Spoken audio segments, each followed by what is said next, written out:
Bangladesh bank থেকে বিআরপিকে 14 এর একটা গাইডলাইন আছে। ওই গাইডলাইন অনুযায়ী আমাদেরকে এনপিএল করতে হয়। আমাকে তো একটা আইন মানতে হবে। আইনটা গুড হোক, ব্যাড হোক, আগলি হোক, যাই হোক না কেন, এটা তো একটা কান্ট্রির আইন। আমি আইনের বাইরে তো আমি যেতে পারবো না। আমাকে বাংলাদেশ ব্যাংককে বলে দিয়েছি এনপিএল রিপোর্ট করতে হবে এই বিআরপিটির যে গাইডলাইন আছে গাইডলাইন অনুযায়ী। আচ্ছা, দেন আমাদের যখন একটা লোন যখন ডিফল্ট হয়, ডিফল্ট হলে আপনারা সবাই ভাই জানেন দিতে যায়। দিতে যখন যায় বিচারক মহোদয় বলে দেন যে এটাকে এনপিএল রিপোর্ট করা যাবে না। তাহলে আমাদের যখন রিপোর্ট করতে হয়, আমাদের কিন্তু ইন্টারনালি কিন্তু আমরা যখন বলি যে এই লোনটা দুর্বল আছে, এটা কিন্তু ইন্টারনালি কিন্তু বলা হয়, কিন্তু এটা রিপোর্ট করা যাবে না। কেন যাবে না?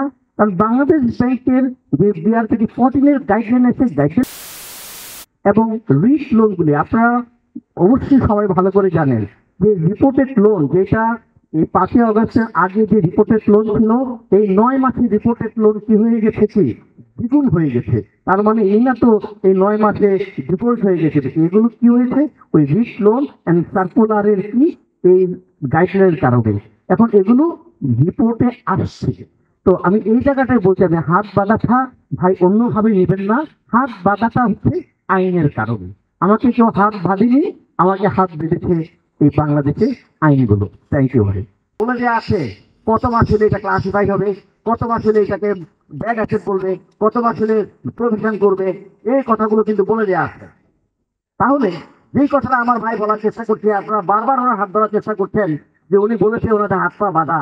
ভাই এটা কথার কথা, হাত পা বাঁধা মিন আইনের বাধ্যবাধকতা। আপনাকে আইন বলে দিচ্ছে যে এত মাস হলে ব্যাকগ্রাউন্ড হবে, এত মাস হলে এটা আপনার প্রভিশন করতে হবে। এই কথাগুলো আপনাকে বলে দিচ্ছে কে? আইন বলে দিচ্ছে। আপনি তার বাইরে গিয়ে কোনো কিছু ব্যাড অথবা প্রভিশন করার জন্য বলতে পারবেন না। এন্ড দেন আপনি বললেন গত 17 বছর ধরে, আমার এক ভাই বলেছে যে গত 17 বছর ধরে আপনারা সব ভালো অ্যাসেট দেখাইছেন।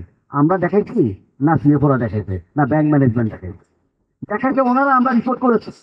কষ্ট আসতে পারে আপনারা কোনো কোয়ালিফাই করেন নাই।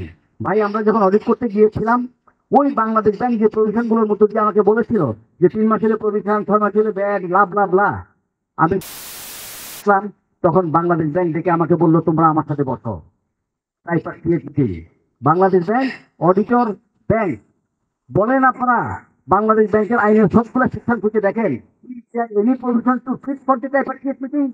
No, but we are compelled because of Bangladesh Bank is our regulator. Once regulator is calling you to talk to you, আপনার মাথায় আপনার কয়টা মাথা আপনি না দিয়ে পারবেন?